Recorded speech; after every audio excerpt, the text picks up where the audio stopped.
créé la société il y a à peu près une vingtaine d'années. Alors, bah oui, déjà à l'époque, en fait, on parlait d'intelligence artificielle. Alors moi, je suis ingénieur électromécanicien, donc je ne suis pas du tout avec un ADN dans le domaine du numérique, mais j'ai toujours été passionné par l'informatique. Et quand, à l'époque, on m'a proposé de faire un travail de fin d'études qui utilisait des réseaux de neurones pour faire de la détection automatique de défauts sur des systèmes de contrôle de verre de lunettes, j'y ai sauté à pieds joints. Et depuis, j'ai plus du tout quitté ce domaine-là. J'ai travaillé à l'université, puis de l'université, on a créé en 2002 la société Pipit. Alors, bon, bah, c'était une expérience assez intéressante parce qu'à l'époque, on a commencé à travailler dans le domaine des réseaux d'énergie électrique, donc très lié à la partie, évidemment, énergie. Et puis, on a commencé à travailler aussi dans le domaine de la sidérurgie. Et puis, on a finalement eu tout un spectre d'applications assez intéressant. Et puis, on a commencé ici à travailler aussi avec des partenaires. Pourquoi? Parce que je pense que nous, on a une bonne compétence. On a travaillé sur, je pense qu'on a fait le compte l'autre jour, plus de 300 projets dans le domaine industriel. Donc fatalement, après ces 300 projets, on acquiert une certaine compétence dans comment est-ce qu'on peut faire fonctionner correctement des outils de ce type-là dans le secteur industriel. Et une des leçons qu'on a apprises, c'est qu'on ne peut pas tout savoir. Et ce qui est important, c'est quand on traite des données, l'algorithme, même si on parle d'intelligence artificielle, reste extrêmement stupide. Donc, il faut faire attention que oui, on peut trouver des corrélations, mais où est la cause, où est l'effet? Si les données sont mauvaises, l'outil ne va pas être capable non plus de trouver la bonne décision. Donc, il faut toujours avoir un regard critique par rapport aux résultats que vont trouver ces outils-là. Et donc ici, on a travaillé avec la société Conceptio, qui est, alors je ne vais pas la présenter parce que je ne suis pas non plus représentant de cette société, mais c'est une société qui travaille dans le domaine de l'engineering et aussi de tout ce qui est service maintenance, avec une spécificité, c'est qu'ils ont une très bonne expertise dans le domaine des systèmes HVAC, donc ce sont des systèmes de traitement d'air, dans le domaine pharmaceutique, dans le domaine des ce qu'on appelle les sciences de la vie aussi. Donc vous avez des gros acteurs en Belgique dans le domaine pharmaceutique comme GSK par exemple, qui est un très gros producteur de vaccins, un des plus gros producteurs de vaccins dans le monde. Et c'est dans ce contexte-là qu'on a pu travailler sur ce projet-là. Alors, évidemment, notre vision à nous, ça a toujours été d'essayer évidemment d'amener, aujourd'hui on peut parler de valeur, etc., au travers de notre entreprise, ça a toujours été d'essayer de rendre les procédés industriels plus efficients. Alors, plus efficient, ça veut dire quoi? Ça veut dire moins gourmand en énergie, essayer d'éviter de faire du gaspillage, parce que quand vous rentrez dans un processus de production aujourd'hui, c'est des processus qui sont de plus en plus compliqués, donc on peut avoir pas mal de gaspillage et on ne s'en rend pas toujours compte. Et l'idée, c'est d'utiliser finalement une matière première qui est de plus en plus abondante aujourd'hui, donc vous l'avez vu dans les présentations précédentes. Mesurer n'est plus un problème, stocker de la donnée n'est plus un problème. Le vrai problème aujourd'hui, c'est d'être capable en fait d'en tirer une information qui va être utile pour m'aider à rendre le processus de production efficient. Et donc c'est dans cette optique-là que nous, on a développé nos solutions qui ciblent évidemment toute une série de problématiques typiques, comme vous avez pu les voir avant. Alors on parle beaucoup d'énergie évidemment aujourd'hui, mais ça peut être lié à la matière première que vous consommez, ça peut être aussi à de la gestion d'eau par exemple. Alors on a de la chance d'être dans un pays, en tout cas dans la partie sud de la Belgique où on a beaucoup d'eau, mais c'est de plus en plus quelque chose qui est important aussi aujourd'hui à gérer de manière optimum. Et puis la qualité des produits que vous fabriquez est aussi importante. Alors, je ne sais pas si vous avez vu les batteries par exemple de voitures. On a pu remarquer que, par exemple, on est quasiment à 50% de mauvais produits dans la production. Donc, pourquoi? Parce que c'est des processus qui sont très compliqués. Et la donnée peut aider à diagnostiquer beaucoup plus rapidement des causes de cette non-qualité des produits-là. Donc, évidemment, après toutes les expériences qu'on a eues, on n'a pas eu que des bonnes expériences. Et encore aujourd'hui, on a de temps en temps des échecs dans l'utilisation de nos outils d'analyse de données. Mais au moins, on s'est aperçu qu'il y avait deux composants intéressants. C'est les outils. Alors on ne s'adresse pas, nous, à des data scientists, on s'adresse d'abord à des ingénieurs process. Pourquoi? Parce que dans le monde industriel, les data scientists, ça ne court pas les rues. Par contre, vous avez des ingénieurs process qui comprennent bien le procédé de fabrication et il faut des outils qui sont adaptés.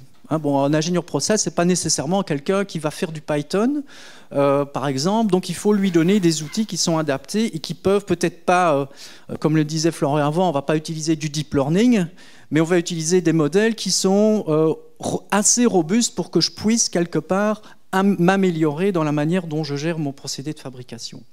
Et alors, comme Bob l'a signalé avant aussi, et Florian l'a mentionné, donc c'est bien la preuve que c'est important, on parle de la gestion du changement. C'est vraiment très important parce qu'on amène des outils nouveaux et l'être humain, il a ceci comme caractéristique, c'est qu'il est assez paresseux. Et donc, il faut faire changer les choses, c'est quelque chose qui est très compliqué, y compris dans le monde industriel. Et parfois, en fait, le changement n'est pas toujours positif parce qu'il y a des questions de sécurité. Enfin, on ne peut pas changer des procédures, par exemple, dans une centrale nucléaire parce qu'on a une nouvelle idée. Non. Donc, ça veut dire qu'il y a aussi quelque part une culture qu'il faut comprendre dans une usine pour que ces outils-là puissent être adoptés de manière progressive. Donc on ne viendra pas directement avec du deep learning ou des choses très sophistiquées dans un premier temps. On va y aller étape par étape. Et par exemple, en faisant simplement de la visualisation d'informations. C'est comme quand vous conduisez une voiture. Si vous n'avez pas l'indication de vitesse, probablement, en tout cas pour ma part, je risque d'avoir quelques PV à la fin du mois. Donc il faut quelque part savoir où on va avant de pouvoir détecter des améliorations sur le chemin qui nous mène à Rome ou pas. Alors le cas d'usage ici sur lequel on a travaillé, c'est les systèmes HVAC. Alors, je ne sais pas si vous savez ce que c'est les systèmes HVAC, vous en avez probablement un ici. C'est ce qui vous permet d'avoir un certain confort dans votre existence quand vous êtes à l'intérieur d'un bâtiment. Donc une bonne température, un beau taux d'humidité, c'est ce qui vous permet quelque part d'être assis confortablement en écoutant une conférence extrêmement intéressante, par exemple. Voilà. Donc s'il fait trop chaud, vous allez transpirer des grosses gouttes et la première chose que vous allez faire, c'est vous échapper gentiment pour aller boire un verre. Et donc, c'est un élément qui est vraiment très important. Donc là, derrière, il y a toute une machinerie relativement complexe qui permet d'avoir un air respirable et d'avoir un certain confort dans cet air respirable. Alors, pour avoir ce confort-là, évidemment, on consomme de l'énergie électrique. Pourquoi? Parce que l'air, pour pouvoir le renouveler, on va par exemple le prendre à l'extérieur, on va pouvoir l'assécher, le chauffer ou le refroidir, etc. Donc vous imaginez que dans des salles où on produit des vaccins, c'est encore un cran supérieur. Il faut pouvoir évidemment garantir une certaine qualité d'air dans des conditions qui sont extrêmement strictes. Un data center, pareil, on doit garantir une certaine qualité d'air pour pouvoir en fait garantir un fonctionnement optimal des équipements. Il faut se rendre compte que dans les systèmes HVAC, dans l'industrie pharmaceutique, ça représente presque 40% des coûts opérationnels d'une industrie pharmaceutique. Donc c'est important de s'y attacher. Alors, quand on parle de qualité d'air, comme je le disais, on va parler de température d'air, on va parler d'humidité. Ça peut être la qualité de l'air aussi, s'il y a des particules polluantes, etc. Tout ça, il faut être sûr qu'on ne va pas avoir évidemment des particules qui vont polluer mon environnement. Si vous produisez des semi-conducteurs, pas question d'avoir une petite poussière qui vient se mettre sur le semi-conducteur, sinon c'est la catastrophe. Donc évidemment, l'enjeu là derrière, c'est de garantir la qualité du produit du HVAC, c'est-à-dire l'air qui est injecté dans la salle, tout en réduisant la consommation d'énergie. Alors, la complexité vient aussi qu'un système de HVAC, il peut fonctionner sous plusieurs types d'opérations. On peut l'utiliser pour faire de la déshumidification, on peut l'utiliser pour faire du refroidissement, du chauffage, de l'humidification. Et tout ça va dépendre finalement de la condition dans laquelle se trouve la salle et les contraintes qu'on lui impose. Le système de conditionnement d'air n'est pas toujours en chauffage. Si on est en été ou en hiver, on va l'utiliser différemment. Et donc, si on regarde dans chaque boule de fonctionnement, ce qu'on va observer, quand on a toutes les données qui sont mesurées, c'est qu'on a une certaine variabilité. Et ça, quand on travaille dans le domaine de l'IA/machine learning, on adore ça, parce que la nourriture principale de ces outils-là, c'est la variabilité. Ce que déteste l'industrie, c'est la variabilité. Donc, we have a deal, comme on dit. L'idée, c'est évidemment d'utiliser cette variabilité-là pour, quelque part, l'utiliser à son propre avantage et de se dire, ben là-dedans, j'ai peut-être des points où j'étais très bon. Et je vais essayer d'identifier ces points où j'étais très bon pour essayer de comprendre comment je peux y arriver dans le futur et surtout éviter les points où j'étais très mauvais. Et donc, si je résume un peu, j'espère que les gens qui sont experts de l'IA ici ne vont pas m'en vouloir, mais l'IA, c'est un gros algorithme de tri à la fin. Ça nous permet quelque part de trier les bons des mauvais et de trouver pourquoi, dans certains cas, j'ai une bonne consommation d'énergie et dans certains cas, j'ai une mauvaise consommation d'énergie. Alors, comment est-ce qu'on va mettre ça en pratique? Ben, évidemment, il faut les outils, il faut les bons outils. On a parlé du prix de l'énergie, on a parlé de température, de pression. Très vite, on peut se retrouver confronté avec une multitude d'informations qui sont disponibles dans une usine ou dans un système HVAC. Et le problème, c'est le truc qui nous embête tous quand on travaille sur les données, c'est qu'elles sont éclatées dans différents silos. Et la première chose, ce n'est pas de casser les silos, ils sont là pour une bonne raison, parce que la donnée alimente une application bien spécifique. Mais moi, ça m'intéresse de les avoir toutes dans un même entrepôt. Donc, la première chose qu'on va faire, c'est de rassembler toutes les données dans ce qu'on appelle un lac de données, ou un data lake, avec cette spécificité que cette source de données, je vais pouvoir y pêcher des informations que je vais pouvoir utiliser pour alimenter mes algorithmes d'apprentissage, d'intelligence artificielle.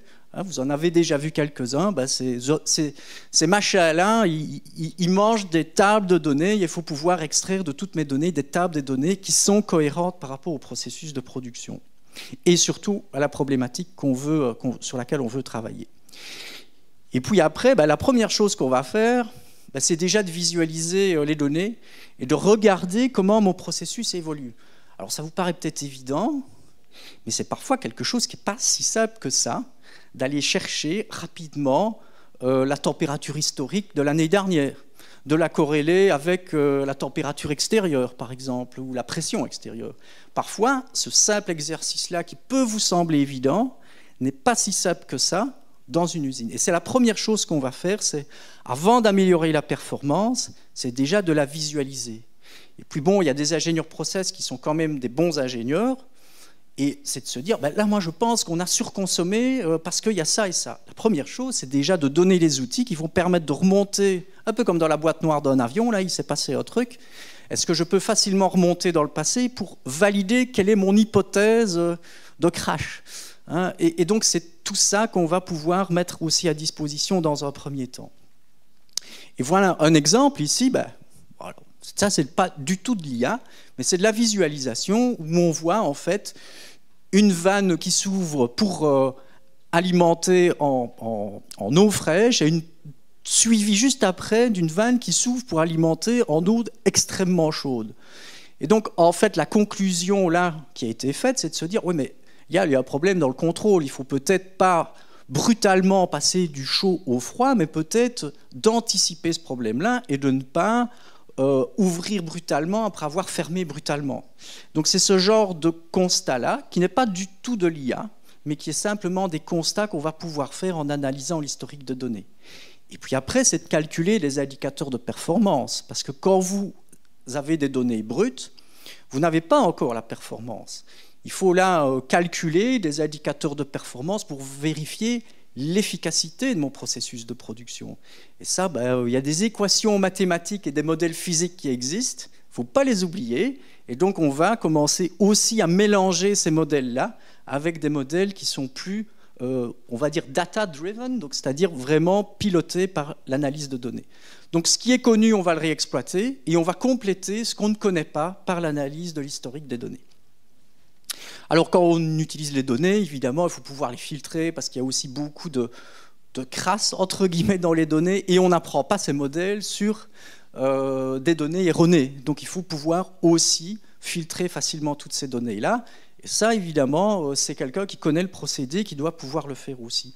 D'où notre idée aussi de travailler avec nos clients main dans la main, mais à la fin, c'est à eux d'utiliser les outils pour pouvoir en fait être beaucoup plus efficaces dans l'utilisation de la donnée. Alors on peut travailler au début ensemble, plus nous en tant que coach, mais à la fin, l'idée, c'est évidemment d'accompagner pour rendre autonome l'utilisation des données par les clients. Alors là, on est dans la partie vraiment basique, d'analyser les données visuellement. Après, ce qu'on va pouvoir faire, c'est de commencer à poser des diagnostics, d'analyser les données, de pouvoir prédire des comportements. Et ça, l'historique des données va nous aider. On a expliqué qu'il y a une partie d'apprentissage des modèles. Donc on va prendre des données historiques et on va quelque part essayer de deviner quelle est la sortie. Est-ce que c'est un chien? Est-ce que c'est un chat? Est-ce que c'est une bonne consommation d'énergie? Est-ce que c'est une mauvaise consommation d'énergie? Et pour ça, on va utiliser des algorithmes. Alors, en fait, l'IA, ce n'est pas évidemment que du deep learning ou des réseaux de neurones. Il y a une panoplie d'outils. Et ce qu'on a pu, nous, au travers de toutes nos expériences, c'est de trouver le bon cocktail d'outils qui est utile pour un ingénieur sur une ligne de production. Et ça, c'en est un. Alors, si vous connaissez un peu l'IA, c'est ce qu'on appelle des méthodes d'ensemble d'arbres. Alors, c'est des méthodes qui sont extrêmement puissantes parce qu'est-ce qu'elles vont faire? Elles vont m'aider à trier les données. Donc, je prends mon historique des données de mon système de traitement d'air. Je vois que dans certains cas, je suis très bon dans ma consommation énergétique et dans certains cas, je suis très mauvais. Et ce que ce système-là va faire, c'est qu'il va regarder dans l'historique et il va regarder toutes les mesures qui sont liées avec cet état bon et pas bon. Et il va en fait les ordonner par ordre d'importance, ce qu'on appelle dans l'industrie finalement un Pareto.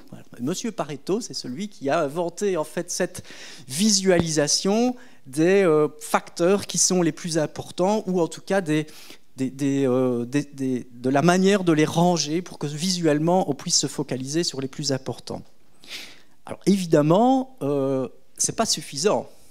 Bon, je sais ce qui est important, mais ce que je voudrais bien maintenant faire, c'est essayer de voir si je peux utiliser ces facteurs-là pour prédire une consommation et comparer en temps réel cette consommation-là avec ma prédiction. Et donc, c'est ce qu'on a pu faire ici. Donc, on a regardé un historique de consommation d'un système HVAC. Et c'est un peu comme quand vous conduisez votre voiture. Ben, votre voiture, à la limite, vous pouvez avoir des modèles qui prédisent en fait la consommation que vous avez là en fonction de la vitesse, en fonction de la température extérieure, en fonction de toute une série de paramètres. Et vous comparez ça avec la vraie mesure de la consommation. Donc, on espère ne pas être trop éloigné. Et si on commence à s'éloigner, à ce moment-là, on détecte une dérive. Et cette dérive-là, on va pouvoir essayer de la diagnostiquer en utilisant, par exemple, on a montré des arbres de décision pour comprendre les conditions qui m'ont amené à cette dérive-là, par exemple. D'accord ? Donc ça, on est vraiment dans la partie, on a bien compris les paramètres influents, on va les utiliser pour prédire ma consommation et on va détecter avec ces modèles-là des dérives de consommation. Après, ce qui commence à devenir intéressant, c'est de commencer à travailler sur de l'optimisation. Alors ça, c'est un autre modèle d'intelligence artificielle. Vous voyez qu'en fait, nous, ce qu'on essaye de faire, c'est on a des questions différentes, donc on va utiliser des modèles qui sont adaptés en fonction de la question que je pose. Donc j'ai dit, c'est quoi les paramètres les plus influents? Comment est-ce que je peux prédire ma consommation? Maintenant, sur les paramètres influents, mais que je peux manipuler, est-ce que je peux identifier des zones de contrôle qui sont optimum? Donc par exemple, si je conduis une voiture, j'ai le contrôle de quoi? Du volant, de la pédale d'accélération, du frein, etc. Donc le volant, on n'a pas trop le choix, il faut regarder où on va, mais après on peut peut-être choisir d'accélérer ou de freiner différemment. Et ça, c'est ce que ce système-là va faire. Vous voyez qu'en fait, il produit en fait, sur chaque paramètre qu'on lui a donné comme paramètre à manipuler, il va en fait identifier une limite basse et une limite haute dans laquelle devrait se trouver le paramètre. Et en fonction de ça, on voit qu'on a une amélioration. Donc ici, on a c'est une efficacité qui est calculée ici. Et au fur et à mesure du temps, vous voyez que l'efficacité, en l'occurrence ici, ce qu'on veut faire, c'est la réduire au maximum, puisque c'est une consommation en réalité. Et on voit qu'au fur et à mesure qu'on prend le contrôle sur certains paramètres, l'efficacité elle permet en fait d'être beaucoup plus efficace. Et après, c'est très simple, on peut mesurer le gain sur base d'un historique qu'on va rejouer au fur et à mesure du temps. Okay. Donc ça, c'est vraiment les applications assez typiques qu'on va avoir dans l'utilisation de l'IA au niveau des processus de production industrielle. Et à la fin, évidemment, ça, c'est pas toujours ultra visible et visuel.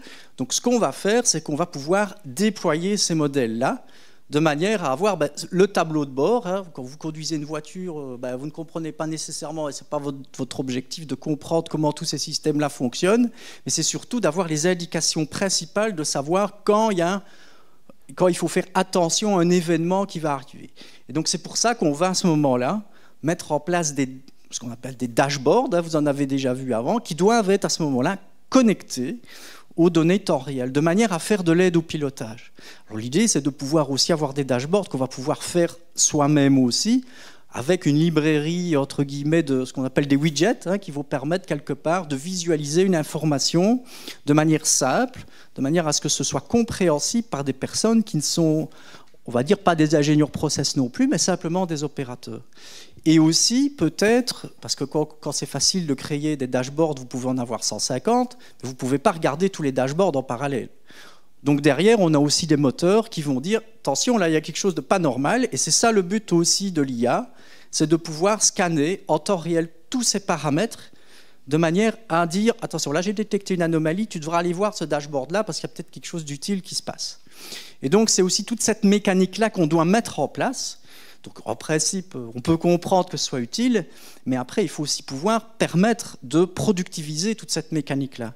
Et si j'ai, par exemple, un changement sur mon système, je dois pouvoir rejouer, en fait, tout mon pipeline de traitement de la donnée qui aboutit à un modèle décisionnel aussi. Et ça, évidemment, c'est là la difficulté, c'est de rendre, évidemment, ces outils-là simples à utiliser, hein, dans un environnement qui lui-même est assez complexe à appréhender. Okay. Alors, ce cas d'utilisation-là, ça a été très intéressant aussi parce que des systèmes HVAC, vous en avez, comme je le disais tout à l'heure, un paquet. Et on ne peut pas non plus, à chaque fois, refaire la même analyse, sinon ça devient impayable.